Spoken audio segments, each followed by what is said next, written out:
The death of a god is not silent. I did not learn this from a single eyewitness or a solitary account, but from hundreds of testimonies gathered across Faerun. In city after city, among people who had never met and could not possibly have influenced one another, I encountered the same impossible certainty. When Mystra died, everyone felt it. In Waterdeep, a master enchanter was forging a ring when his hand simply opened without command. The unfinished piece slipped from his grasp, rolled beneath his workbench, and was never recovered. When I questioned him days later, he struggled to explain what had happened. After a long silence, he concluded that it had not felt like learning of a parent's death, but like suddenly realizing that someone who had always existed had vanished from the world without warning. In Neverwinter, a 12-year-old apprentice awoke in tears before dawn. Her master found her sitting upright in bed, overcome by a grief she could neither understand nor name. She had never cast a spell, nor studied the art in any meaningful way, yet she insisted that something which had always loved her had suddenly disappeared. Her master could offer no explanation. Neither could I. In Kalimport, a street performer discovered that even deception had changed. His tricks relied only on nimble fingers and practiced misdirection. Yet when the weave convulsed, the illusion itself seemed to reject him. Coins slipped from his grasp. Movements he had perfected for years suddenly failed, and the crowd watched him with a silence he described as far more unsettling than laughter. They looked upon him, he believed, as though they expected him to collapse beside the magic that had just died. Far to the east, amid the ruins of Myth Dranor, wards that had endured for centuries flickered only once.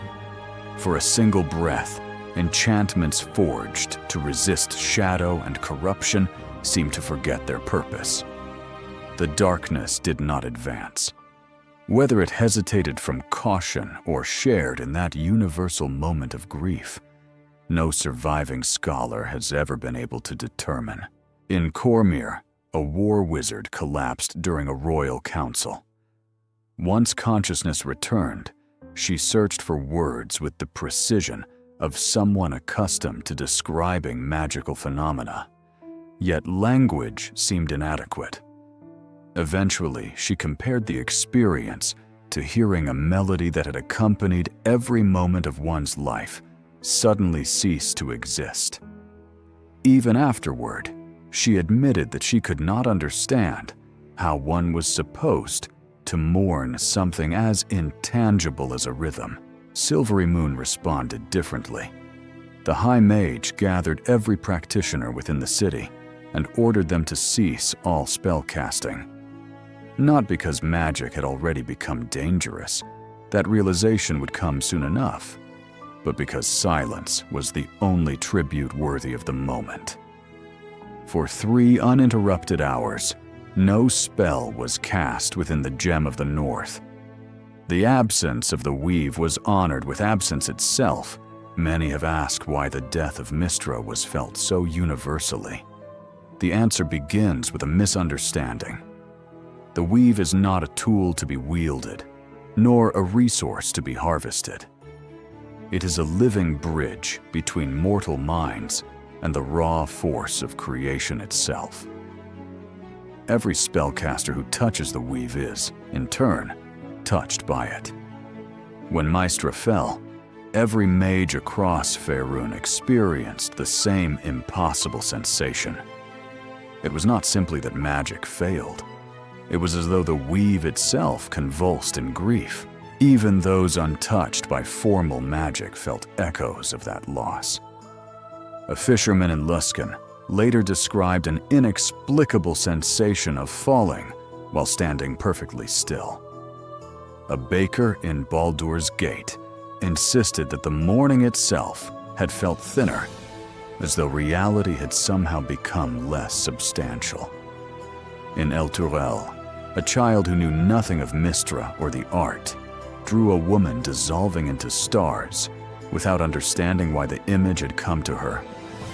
None of these people possessed magical training, yet they lived in a world permeated by the weave. When it mourned, they mourned as well, even if they lacked the knowledge to recognize what they had lost. I spent the weeks that followed traveling from city to city, collecting these testimonies. Everywhere I went, I asked only one question. What did you feel when Mistra died?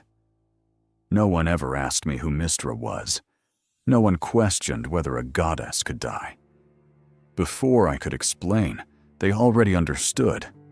Somewhere beneath memory, beneath faith, beneath reason itself, they already knew the answer. As my records grew, the consistency became impossible to ignore. From the Sword Coast to the Sea of Fallen Stars, from the frozen north to the jungles of Hult, the same ideas emerged again and again.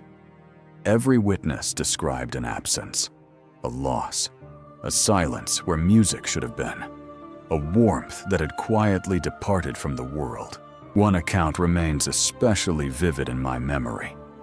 A ranger from the Dale Lands possessed no formal magical training, no scholarly education, and no priestly calling.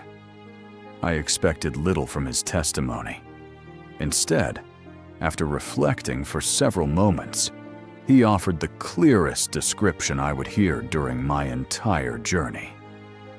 The silence arrived first.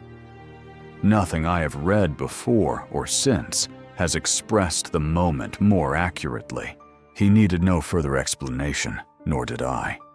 Every other account I collected seemed, in one way or another, to circle back to that same conclusion. The silence came before the fear, before the confusion, before the collapsing spells, the wild surges, and the unraveling of the weave. For one suspended heartbeat, all of Faerun shared the same wordless grief. I have devoted my life to studying catastrophe. Wars leave scars upon kingdoms, plagues empty cities, empires collapse beneath the weight of their own ambition. Yet every disaster I had ever chronicled belonged to history. The death of Mistra belonged to existence itself. It was not merely a calamity that happened to the world. It was a wound that opened inside the world. And while all of Faerun struggled to understand the silence that had arrived before the chaos, somewhere beyond my sight, a young woman named Midnight had already begun carrying a burden she did not yet comprehend. The silence had arrived first. The answer would take much longer. The Impossible Archive is open. New episodes every week. Subscribe before the next entry disappears.